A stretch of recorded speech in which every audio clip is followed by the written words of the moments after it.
Welcome to கதை திரட்டு audio books.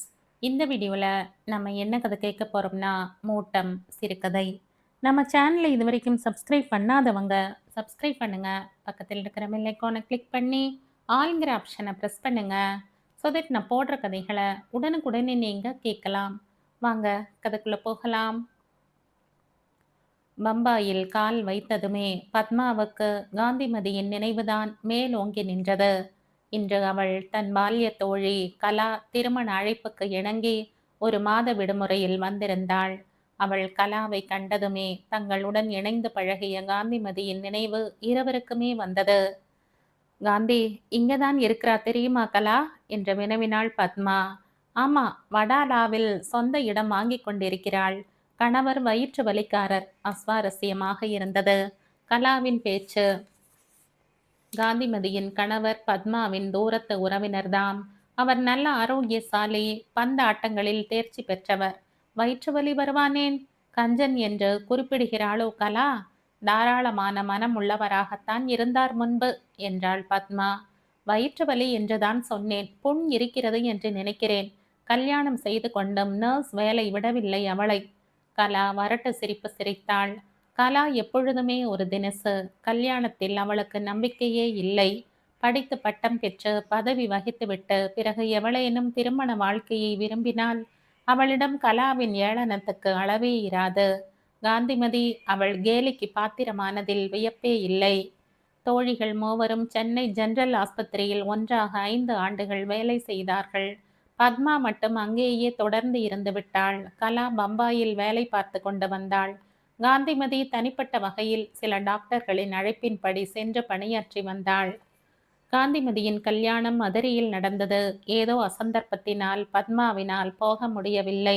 ஆயினும் காந்திமதி தன் உறவினன் சிவசங்கரனை மணந்து கொண்டதனால் என்றாவது அவளை பார்ப்போம் என்ற நம்பிக்கை இருந்தது அவளுக்கு. சிவசங்கரன் மூத்த மனைவியுடனும் பெண்ணுடனும் ஆனந்தமாக காலம் கழித்தான். பெண்ணுக்கு வயசு 14 இருக்கும்போது அவன் மனைவி லலிதா நோய்வாய்ப்பட்டு படுக்கையில் வீழ்ந்தாள். 3 ஆண்டுகள் மன்றாடிவிட்டு கண்ணை மூடினாள். பெண் சுசீலாதான் வீட்டின் நிர்வாகத்தை ஏற்று நடத்தி வந்தாள். சிவசங்கரன் பைத்தியம் பிடித்தவனைப் போல பிரிந்த மனைவியையே சதா நினைத்து வருந்தியதாக சொல்லிக் கொண்டார்கள். பிறகுதான் சுசீலாவின் கல்யாணம் நடந்தது. அவன் திடீரென்று காந்திமதியை மணந்து கொண்ட செய்தியும் வந்தது. என்றும் பிறருக்காகவும் சமூகத்துக்காகவும் தன் வாழ்வை அர்ப்பணிக்க நினைத்த காந்திமதி குடித்தன கடிவாளத்தில் எப்படி மாட்டிக்கொண்டாள் என்று அறிய பத்மாவுக்கு ஆவலாக இருந்தது. அதற்கு அவள் கலாவின் உதவியை நாடினாள். ஒரு நாள் அவர்கள் அரோராவில் சினிமா பார்த்துவிட்டு திரும்பும்போதுதான் பத்மா மெல்ல விஷயத்தை பிரஸ்தாபித்தாள். காந்தியை பார்த்துவிட்டு வரலாமா என்று கேட்டாள். வாயேன், இங்கிருந்து நடக்கிற தூரம்தான், பாரேன் அவள் முட்டாள்தனத்தை கண்டு களியேன் என்றாள் கலா. பத்மா லேசாக சிரித்தாள். 35 வயசில் கல்யாணம் செய்து கொண்டாலும் அதிர்ஷ்டமாகத்தான் இருக்கிறாள் என்றாள். என்ன அதிர்ஷ்டமோ, நீயே பார். பழைய புன்சிரிப்பை காணோம். கணவருக்கு வயிற்று வலி என்று காரணம் சொல்கிறாள். ஆனால் விஷயம் எனக்கு தெரியும். மூத்தாள் பெண்ணுக்கும் இவளுக்கும் சரிப்படுவதில்லை. ஒரே குழப்பம். நன்றாக வேண்டும் அவளுக்கு. பத்மாவால் அவ்வளவு கடினமாக இருக்க முடியவில்லை. சிநேகிதியை பார்க்க ஆவலுடன் அவள் பறந்தாள். கமலஜோதி என்ற வீட்டை அடைந்து மாடிப்படி ஏற முதல் அடி வைத்ததுமே அதற்கு நேராக இருந்த கதவு திறந்து கொண்டது. சிவசங்கரின் பெண் சுசீலா வாசற்படியில் நின்றாள். நீ இங்கேயா இருக்கிறாய்? இதுவா உங்கள் வீடு? அப்பா இருக்கிறாரா? காந்தி இருக்கிறாளா என்று சரமாரியாக கேட்டு தீர்த்தாள் பத்மா. கலா பத்மாவை ரகசியமாக கிள்ளினாள். சுசீலா ஒரு வினாடி பத்மாவை எடை போடுவது போல பார்த்தாள். பிறகு மெதுவாக பேசினாள். அப்பா மாடியில் குடி, இது என் வீடு என்றாள். பத்மாவுக்கு ஆச்சரியமாக இருந்தது. தன் வீடாகத்தான் இருக்கட்டுமே, உள்ளே வா என்று அழைக்காதது அவளுக்கு விந்தையாக இருந்தது. அவர்கள் மெதுவாக 3ஆம் மாடியை அடைந்தார்கள். சிவசங்கரன் என்று பித்தளை தட்டு அறிவித்தது. கலா பித்தானை அழுத்தினாள். கதவில் சிறு விரலளவு ஜன்னல் திறந்தது. 2 கண்கள் தெரிந்தன. உடனே கதவு திறந்தது. காந்தி பத்மாவை தழுவி கொண்டாள். வழியில் வாஷ் பேசின் அருகே ஷவரம் செய்து கொண்டிருந்த சிவசங்கரன் குளிக்கும் அறை பக்கமாக நகர்ந்து அவர்களுக்கு வழிவிட்டான். பத்மா அவனை பார்த்து சிரித்துவிட்டு உள்ளே போனாள். காந்திமதி நிறைய பேசினாள். பத்மாவையும் கலாவையும் மாற்றி மாற்றி கேள்விகள் கேட்டு விசாரித்தாள். சிவசங்கரன் அமைதியாக அமர்ந்திருந்தான். என்ன காந்தி, உங்களுக்கு சாப்பாடு போடுவதில்லையா? இப்படி இளைத்து கண் குழி விழுந்து காணப்படுகிறீர்களே என்று கேட்டாள் பத்மா. ஷவரம் செய்து கொண்டவுடனே யாரும் அப்படித்தான் தோன்றுவார்கள். வயசானவர்களுக்கு கொஞ்சம் தாடி மீசை தேவை போலும் என்று வேடிக்கையாக பேசினான் சிவசங்கரன். பத்மா, நீங்கள் இருவரும் இன்று இங்கேயே இருங்களேன், இவருக்கும் இன்று விடுமுறை நாள் என்றாள் காந்திமதி. கலா நிற்க முடியாது என்று கூறி விடை பெற்று கொண்டு போய்விட்டாள். காந்திமதியும் பத்மாவும் பேசுவதற்கு நிறைய விஷயங்கள் இருந்தன. காந்தி, பத்மா உன் சிநேகிதி என்று மட்டும் நினைக்காதே. என் உறவினள், உன் புக்கத்து மனுஷி என்று ஜாக்கிரதையாக மரியாதையாக விருந்து செய்து உபசரிக்க வேண்டும் என்றான் சிவசங்கரன். காந்திமதி என்னவோ முணுமுணுத்து கொண்டே சமையல் அறையில் வேலை செய்தாள்.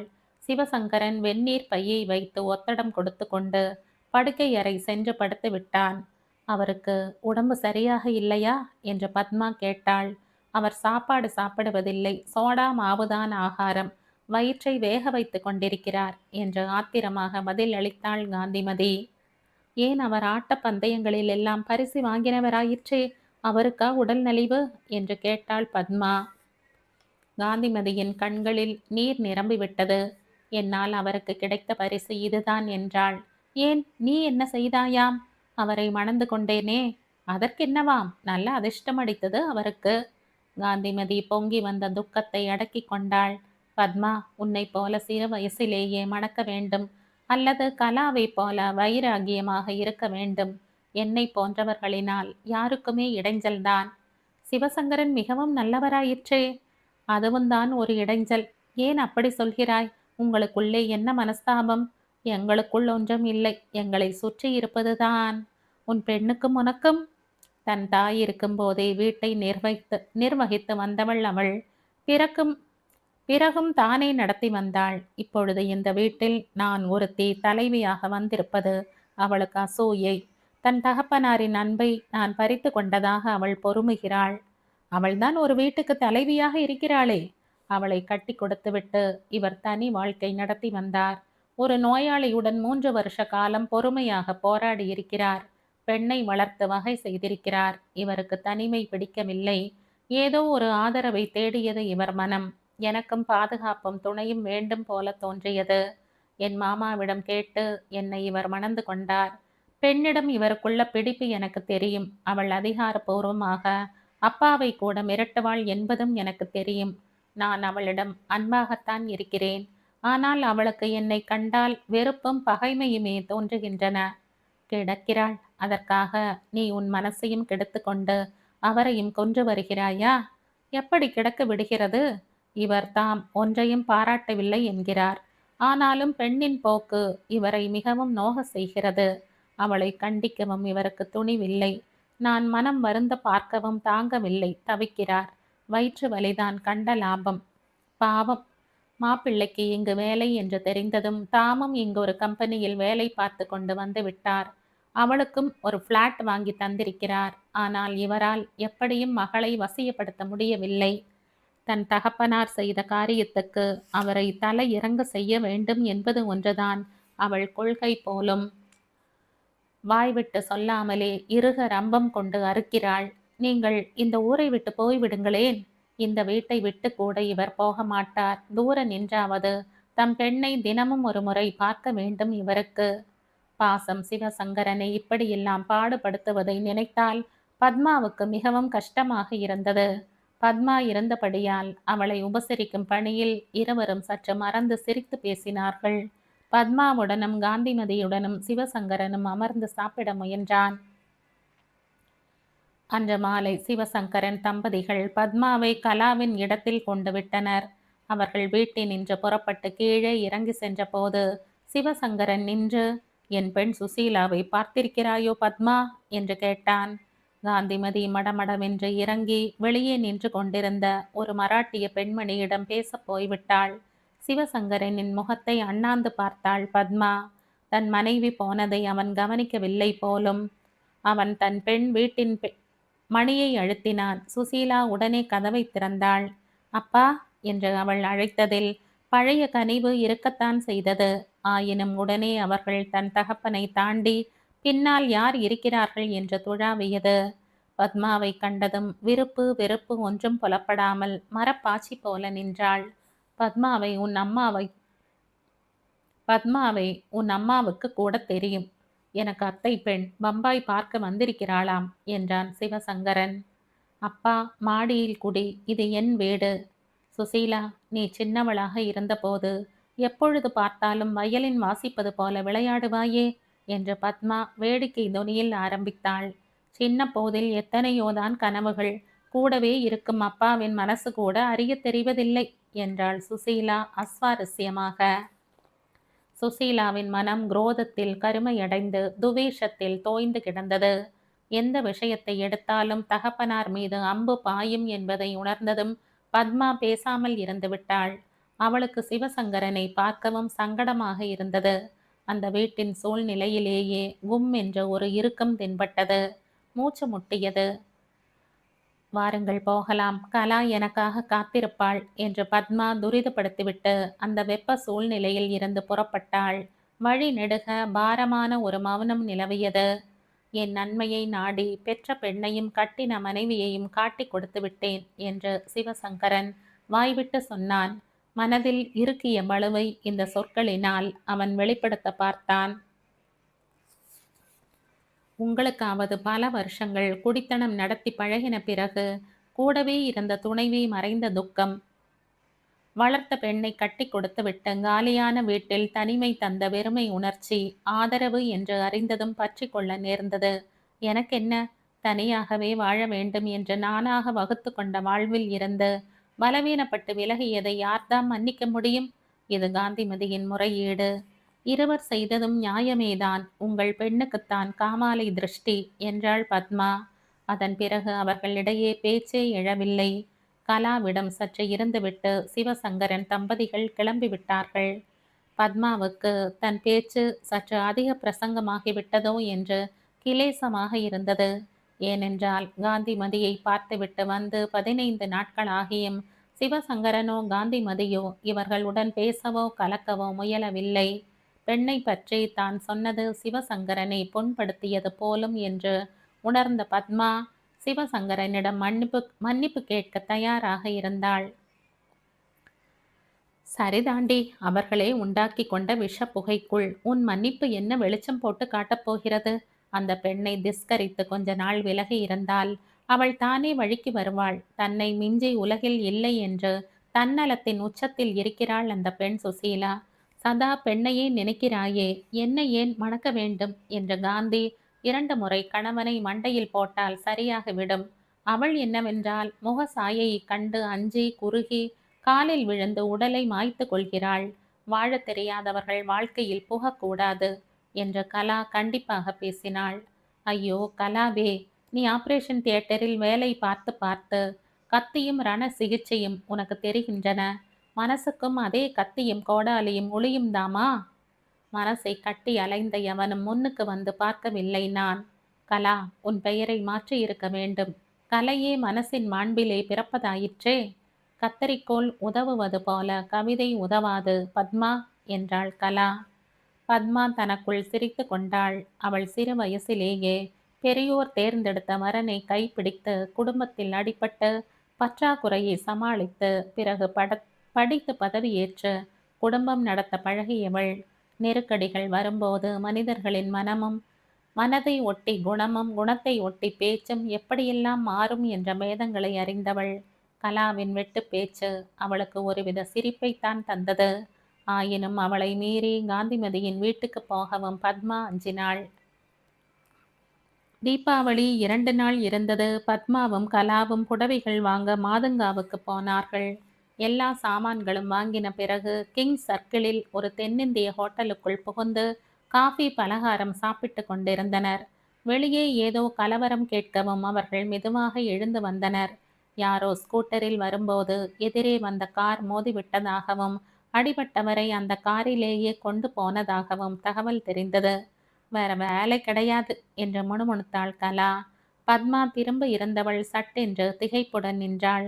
கலா, தோ பார், சுசீலாதானே அந்த காரில் ஏறுகிறாள். யாருக்கு விபத்து?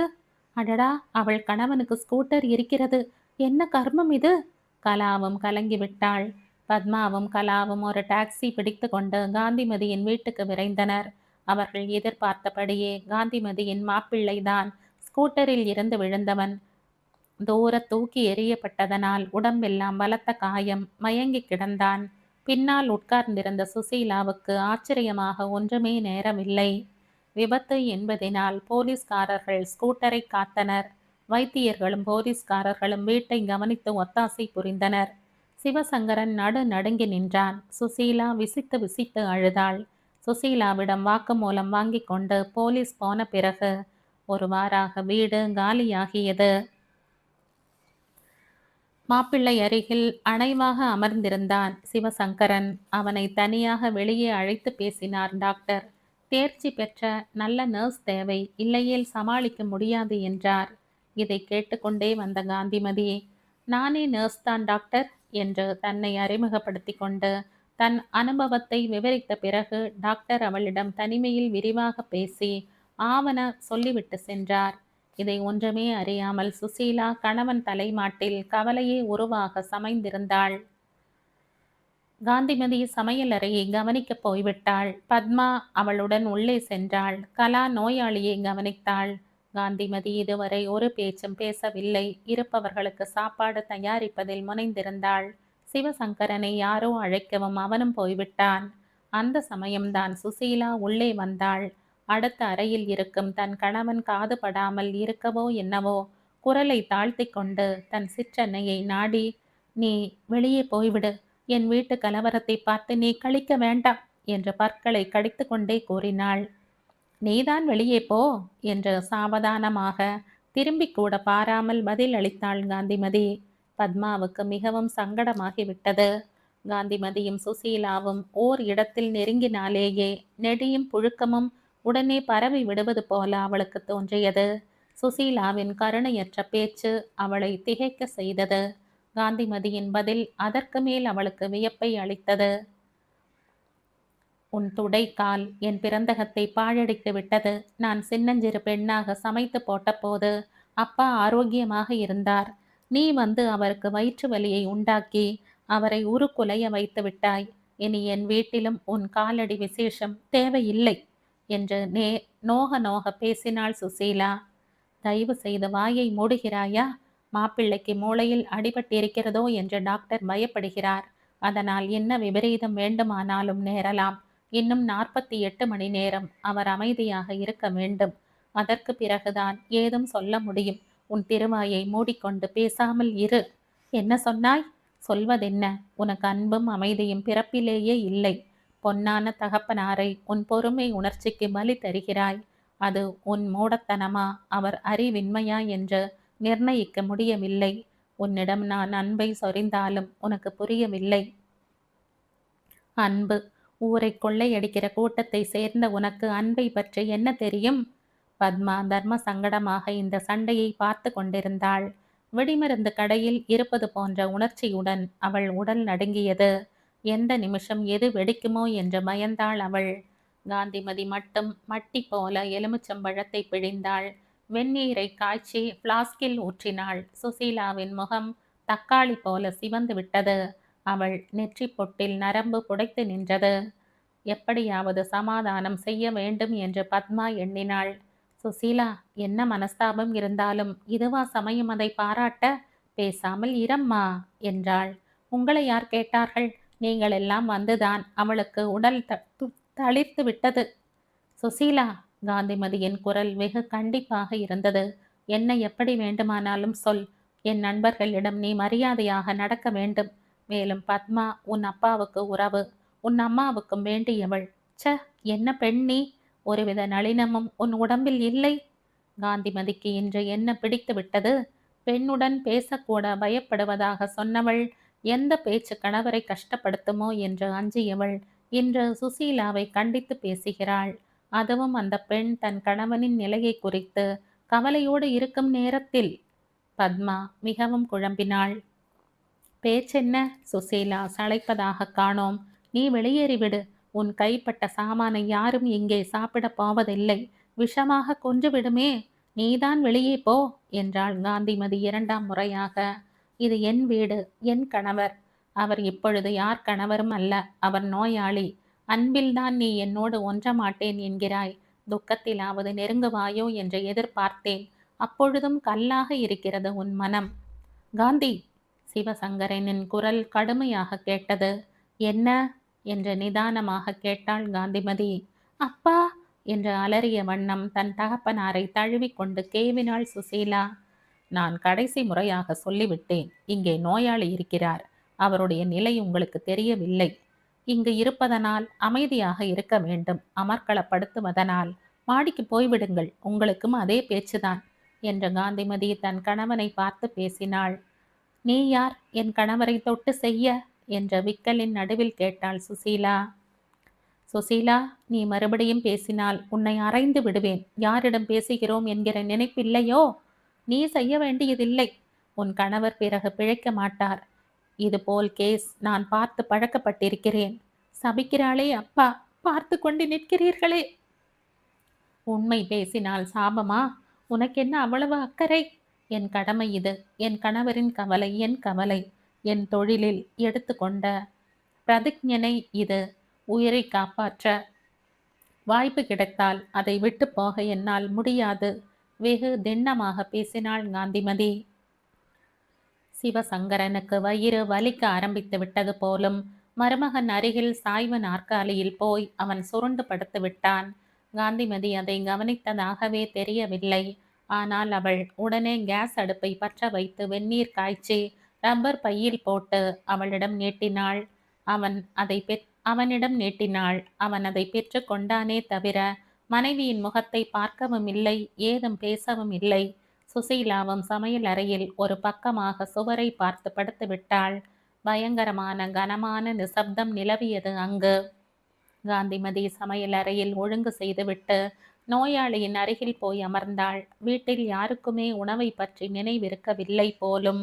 2 அறைகள் கொண்ட அந்த வீட்டில் காந்திமதியிடம் பத்மாவால் தனிமையில் பேசவும் முடியவில்லை. மீள முடியாத சகதியில் அகப்பட்டு கொண்டவள் போல பத்மா சிந்தனையின் மத்தியில் அமர்ந்திருந்தாள். வெகு நேரமாகவே கலா காணாமல் இருப்பது அப்பொழுதுதான் அவள் உணர்வுக்கு வந்தது. மாலையில் கலா வந்து பத்மாவை அழைத்து போய்விட்டாள்.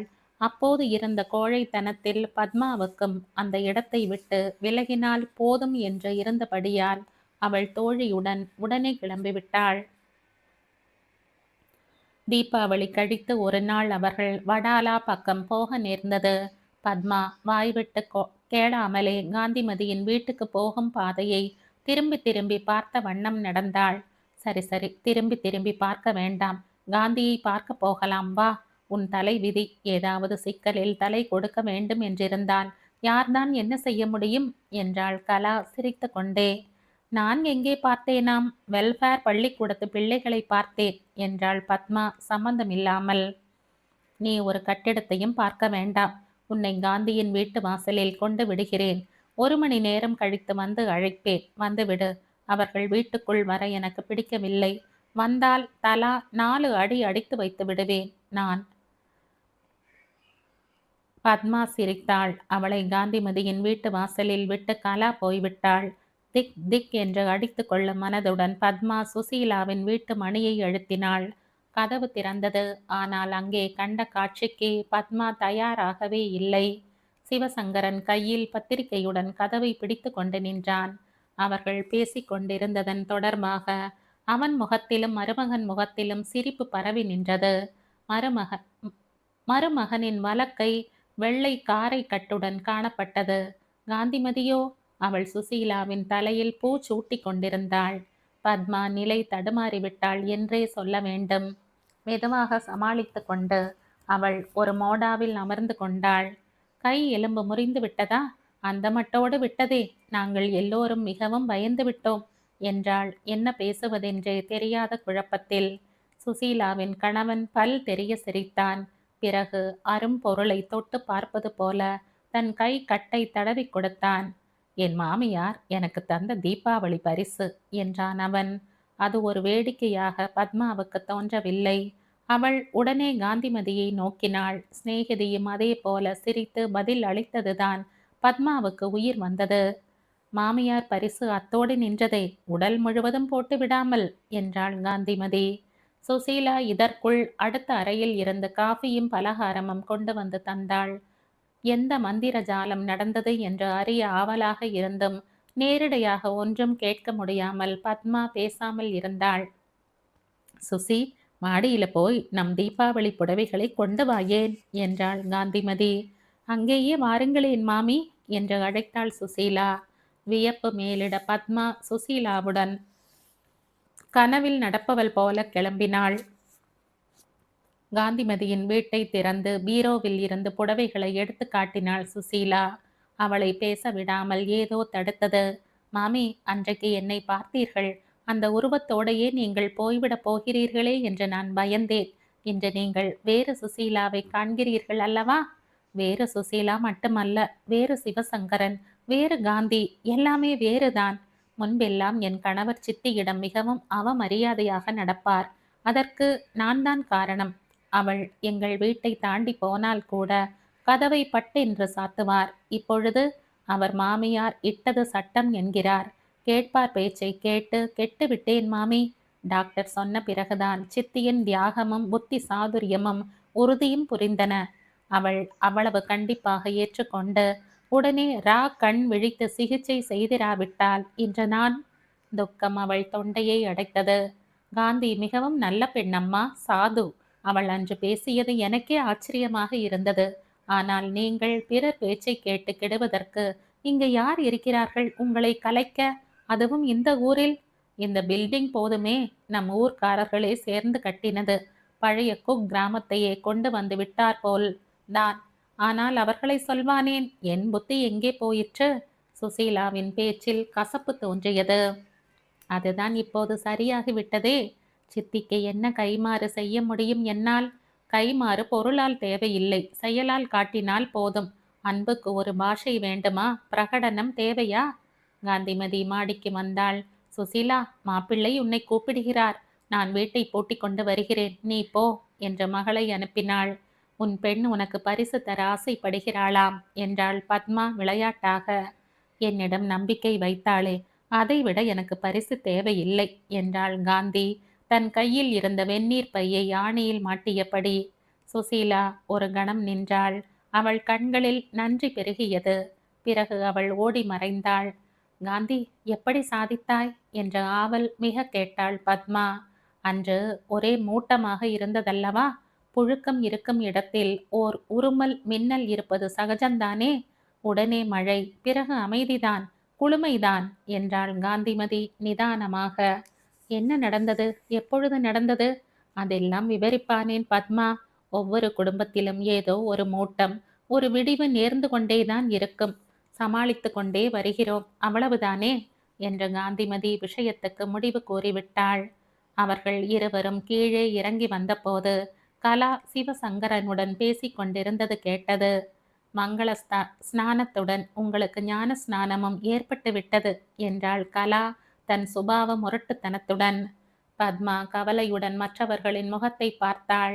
ஆனால் அருகில் இருந்த தென்னிந்திய பள்ளிக்கூடத்தில் இருந்து குழந்தைகளின் கபடமற்ற சிரிப்பொலி மிதந்து வந்தது. தெருவில் பிள்ளைகளின் பட்டாசு சத்தம் வேறு இன்னும் ஓயாமல் தொடர்ந்தது. எல்லோரிடத்தில் இருந்தும் ஆனந்தமான சிரிப்பு வெடித்து வெளிப்பட்டது. கலைமகள் தீபாவளி மலர் இதழில் 1962ஆம் ஆண்டு வெளிவந்த சிறுகதை இது. இந்த கதை உங்களுக்கு பிடிச்சிருந்தா லைக் பண்ணுங்க, ஷேர் பண்ணுங்க, சப்ஸ்கிரைப் பண்ணுங்க. மற்றும் ஒரு இன்ட்ரெஸ்டிங்கான கதையோட அடுத்த வீடியோல சந்திப்போம். பை. தேங்க்யூ.